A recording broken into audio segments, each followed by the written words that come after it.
Day 6 of the November 04 7-day retreat in Springwater.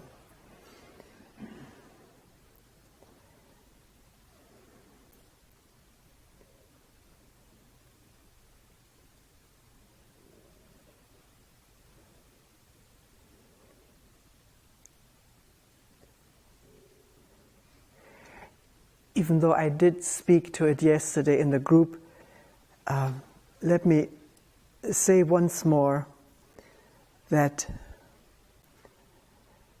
the essence of dialoguing together, talking, inquiring together,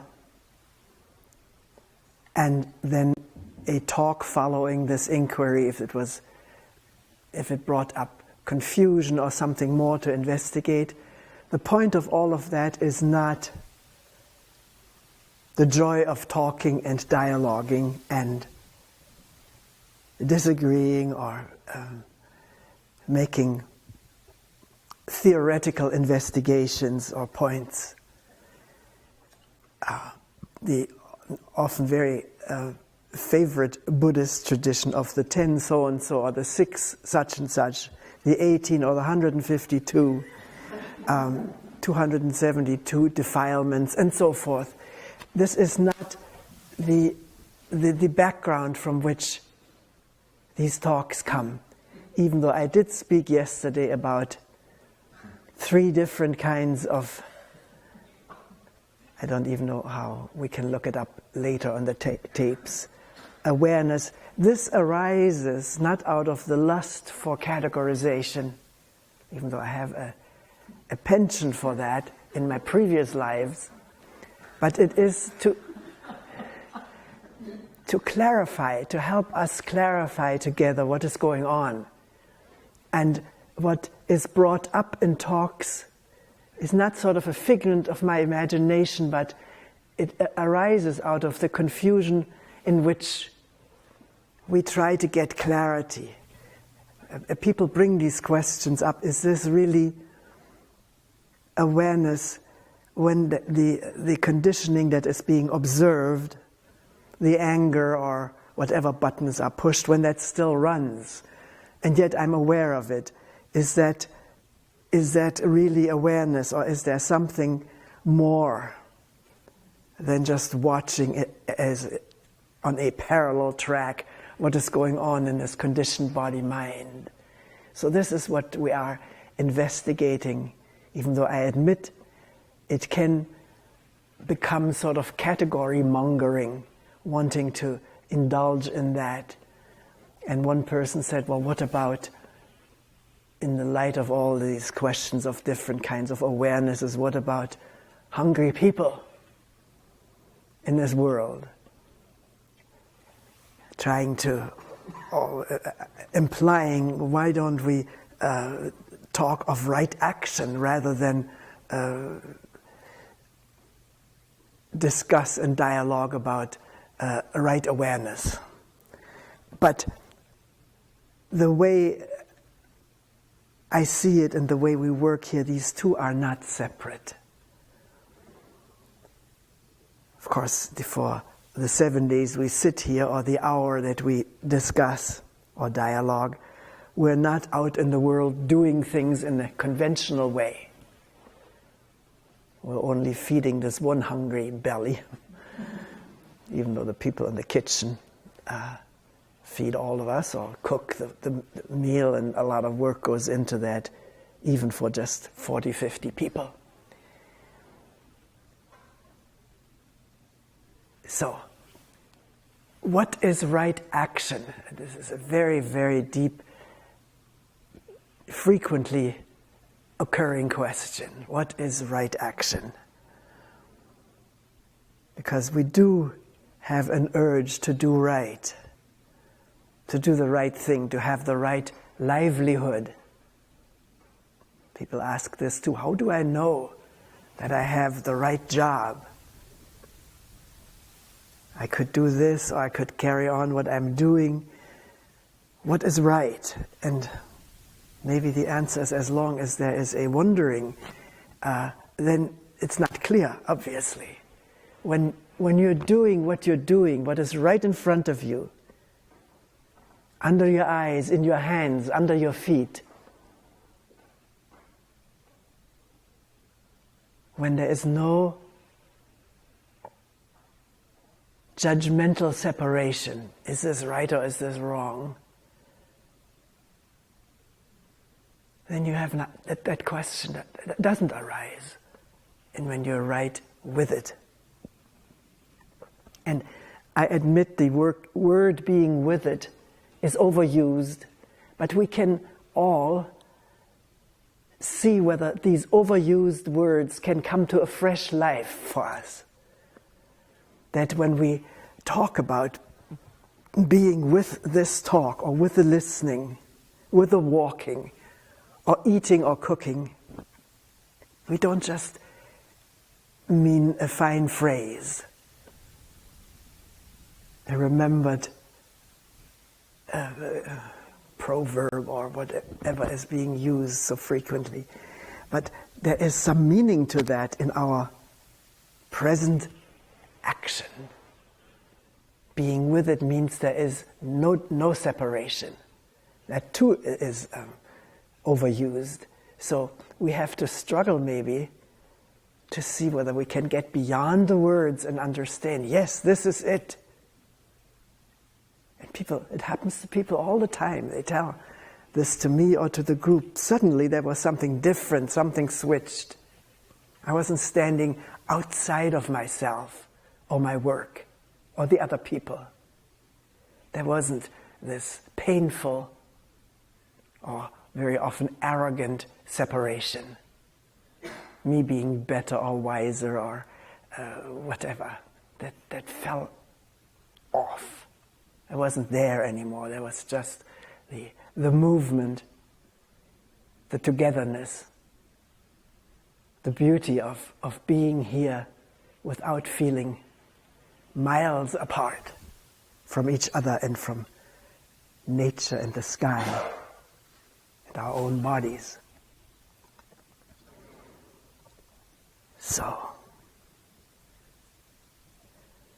when there is complete seeing, meaning not just seeing through preformed concepts, through prejudices, but the immediacy of being together, not I'm white and you're black, or I have an education and you don't, I come from this background and you do, when that is not the point, that is not in play, the immediacy of communicating with each other,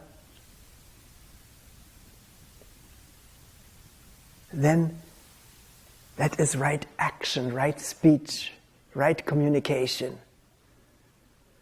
Not I see something and then I act properly.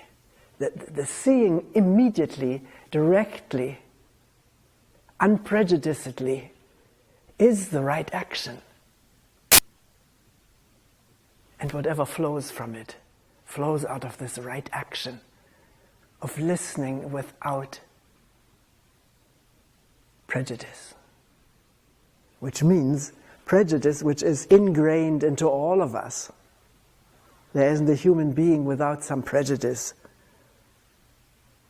The body has absorbed it from its environment. Automatically, it is programmed to absorb, to imitate. This is the way of the body, physiologically, anatomically, whichever way. So that needs to be discovered, that there has been imitation or copying prejudice without really meaning to. It just came out. One didn't even realize it. And then something happens to us, alone and together, when awareness dawns in the midst of this conditioned mind-body. It shines through it. Awareness shining through the conditioned personality, illuminating it, so it doesn't act automatically, and with the automaticness very often cruelly, insensitively. That's when there's light shining on the dust, we talked about that yesterday, then there is the blossoming of sensitivity, in touchness with the shininess even of dust, because it is illuminated in presence, in seeing, in listening, which is not conditioned by the personality, but sheds light on the personality. See, now I invite anybody who feels this is theoretical, too abstract, too intellectual, to please bring it up in a group, and we will start from scratch, because it is not thrown in here as one more intellectual tidbit. It is something to realize, make real within oneself. And if this has never happened to you, then you may not know what I'm talking about.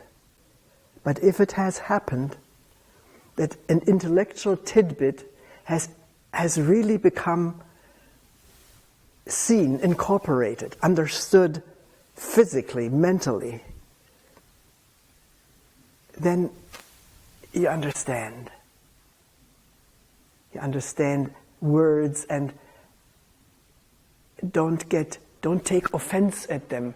Take them as pointers and not mistake them for the real thing. So, let whatever is being said here, let it sort of percolate throughout this body, which has been very much numbed through upbringing and education, through thinking, logic, being rewarded for good thinking, being rewarded for good intellectual work.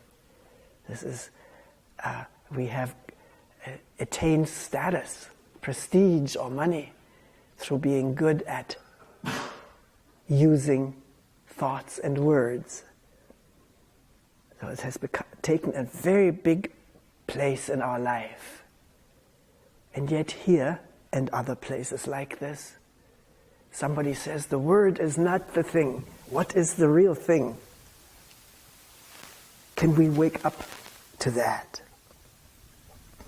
Wake up to the fact that awareness is not just a word, but it is the crows calling. The wind. I can't say howling, it's very gentle today. The breathing. The listening to the breathing, even though it's not listening to the breathing. The breathing is the listening, and the listening is awareness. It's all one whole being, without any seams in there. There are moments in which all of us understand this. Say, yes, now it's clear. Maybe it's not clear the next moment, because the being trained and brought up in the so-called security of thinking makes it very difficult to let that go for the sake of being. Being without knowing. Which people bring up, and it has happened in this retreat too. When people hear this, thinking, a being without thinking or without knowing, listening without knowing, that is scary. It brings up a bubble of fear, or more than a bubble. Maybe one is inundated with fear. Because again, the idea is, what's going to happen to me if I can't think about myself? Well, these are all imaginations. It is not that thinking has been cut out, lobotomized. It is just, it has its right place, as Krishnamurti used to say. Everything having its right place. and to see clearly the difference between thinking about awareness and the ka.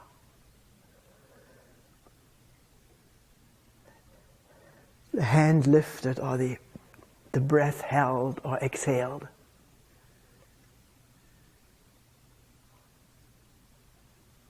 The awareing presence, which is a nice concept, but it is more than a concept. And there comes a point where description has to stop. It cannot grasp what is happening this instant before it is known.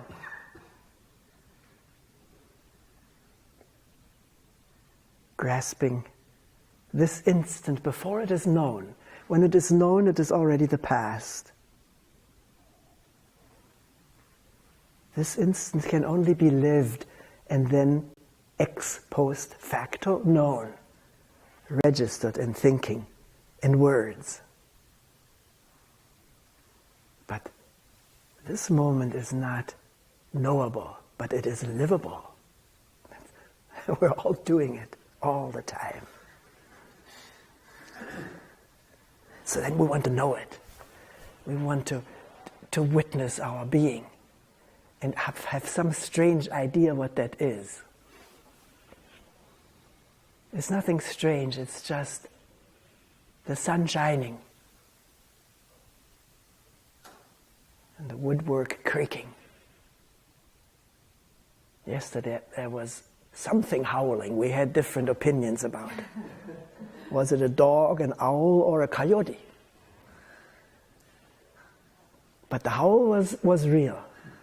The opinions were different knowledges and different opinions.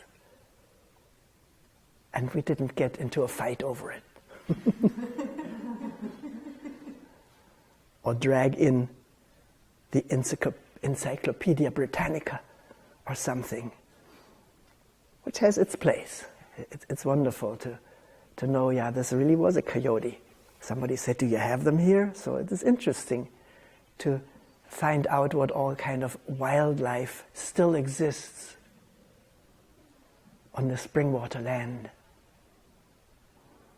But the ooh, I can't even imitate it. That was that.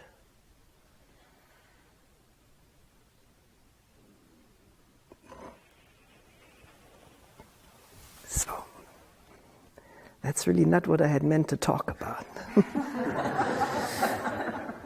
But it sort of came up because it was strong yesterday. And please, by all means, bring up all the reservations you have about what is going on, because that will shake us into formulating better what we're seeing and doing directly. So it doesn't become sort of a communal lullaby.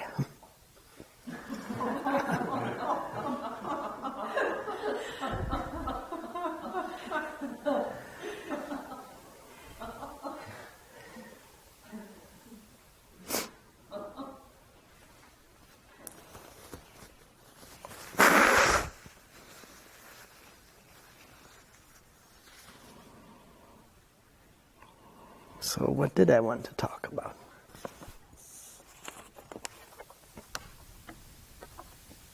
Oh yes, that was the last point yesterday in the group. We didn't quite have, although I think we made 7.5 minutes. It was 8 minutes each person, but I felt bad that I had overlooked the timeline. So the question was this, and it was very important to this person. So let's see if we can all look at this together, because it is each one of us a problem. That there is somebody or something that inevitably pushes our buttons. Maybe one has progressed to a point where there's hardly anything anymore, because there's a lot of energy gathering in being, in communicating, which is sort of a buffer zone between the input and what I call the spark jumping over into the emotional realm. With this meditative work and attending and awareing, there comes like this buffer zone in which there is enough energy to see what's happening and maybe avoid getting entangled in the emotions. Maybe, maybe not. Maybe it happened today and the next moment we're right involved again and caught up in anger, disgust, or irritation, grudge, you name it. Because people usually don't complain about being caught up in pleasantness, in happiness, in goodness. That has different quality. So, we could go at this from many different angles. We could start right out to say, why is it such a problem to you that you do get emotional, that your buttons do get pushed, get irritated, or even before that person has entered your house, you're already anticipating his or her entry, and the buttons are pushed just by imagining. Become wise to this, to be really, cognizant of it, wise to it, what is about to happen. You can feel the subtle or not so subtle nervous impulses at the picture of the person, at what you are sure he's going to say or not say, and your reaction. This is already there as a repertoire, a subtle repertoire that can run off even without the presence of that person. Wonder about it. Wonder whether, particularly when the person is not there, when you're just thinking about her or him, whether there can be a change in awareing in this case the inner scenario, the image of the person, the memory, and awareing the readying of reaction, ready to fire. And there's so much to observe. There is to observe maybe a pleasure in getting irritated. We also like to get irritated at somebody. And if that somebody would be taken away from us somehow or other, we would miss it. Because there's sort of a counter-irritation that we treasure. We may not know that, but you can at least question, do I actually enjoy being angry at this person? Giving him or her a piece of my mind, either directly or in imagination. The pleasure of contention, of fight, of aggression. Because if it wasn't pleasurable, it wouldn't survive the way it does among us. So the way to go about it that comes up right now is to really thoroughly question this while you're by yourself or with somebody, if that person is interested to go into it with you. Really honestly ask yourself, why do I get so upset at this person? Is it maybe that the person mirrors to me part of myself? Very often the case. It takes a while to admit that, to see that. The very thing I'm irritated is what I don't acknowledge in myself. I'm not saying it is so, but if you put the question to yourself and then wait, see what bubbles up as a response. And there's this readiness to be honest. Because one really doesn't like, one is sick and tired of this thing, wants to get rid of it, and hasn't been able to by any conventional means. Or ask yourself, ask myself, oneself, do I irritate this person? Is it that I am sort of the red flag for her or him with what I say or think or do? Is it this undauntable self, the me, that wants to have its way, wants to be acknowledged, wants to dominate somebody? Just put really stridently honest questions to yourself. So the whole meanness of our relationship is unclothed, revealed, exposed. Because there is me in there. If there was no me, one would let the person do whatever he wants to, or she. It's not pleasant, but they won't stay forever. Yeah. Take their leave again after a while. Yeah, that's a nice question to put oneself theoretically. What if there was no me here, no target, no drumhead, just an empty barrel? No one there, no one home.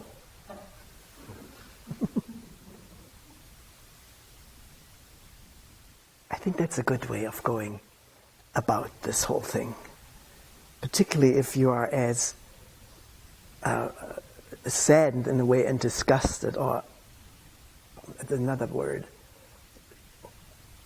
feeling sort of hopeless about this case. Then to spare no question, leave nothing unturned, to expose the problem. I talked to somebody who told me that his wife is the most amazing person he's ever known because she doesn't get angry. And at her place of work, nobody resents her, nobody fights her because she's nice. She knows how to be with people without anger or irritation. This is nice to have a spouse like that. And can one learn from that? I'm sure you can. So can one not try to become like that, but look into the mirror with a light shining from the front.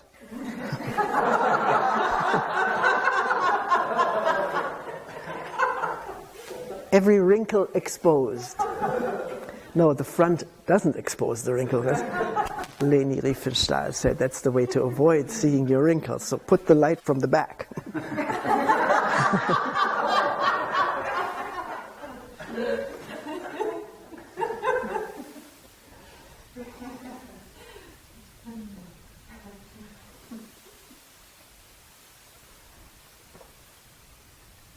And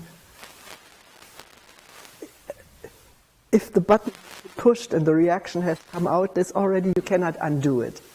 But you're always free to sit down, quiet corner, and evoke the situation. Again, the memory will cooperate.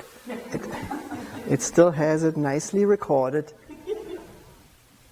And then ask what really happened, and see how you want to distort things to bring yourself into a favorable light. And abstain from doing that because you want to find out what happened. Not enhance the picture of yourself or protect it, because that's a false protection. We want to see through our images, not protect them. Be free of them, not keep carrying them around.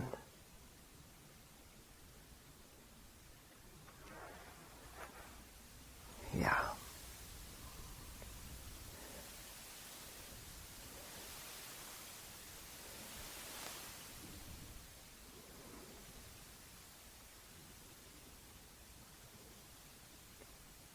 So even what may seem as a very mundane psychological question can lend itself to a tremendously revealing inquiry in which there may be a melting away of this meanness. I remember when I did work like that at the Zen Center, that's 30 years or so ago or more, I was asked by the Roshi to do some talks while he was on vacation. Keep up the good energy. What I talked about was not koans, but my first talk was about attention. The second one was about fear, and the third one about anger.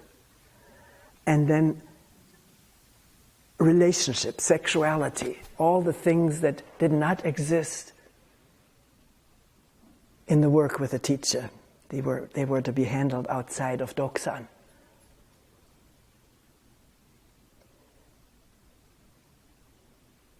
So it was amazing how people were in need of that to bring up out of the cellars and basements or attics the stuff that had just been banned from looking at, try to overcome it. And the senior disciples who remained Roshi's students, some of them came to listen, others didn't.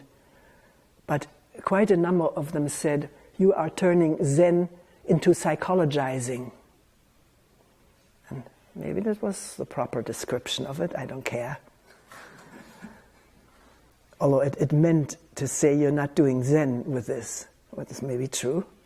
I don't know what Zen is, other than seeing,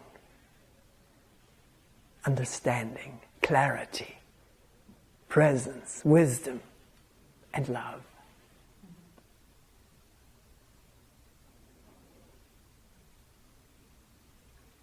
So whatever the path, what was this thing?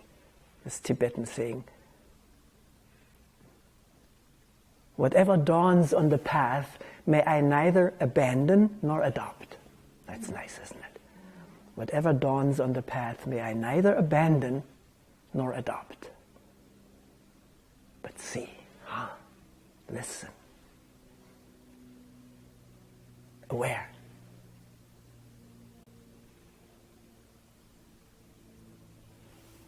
It's not an airplane, it's awareness. Yeah.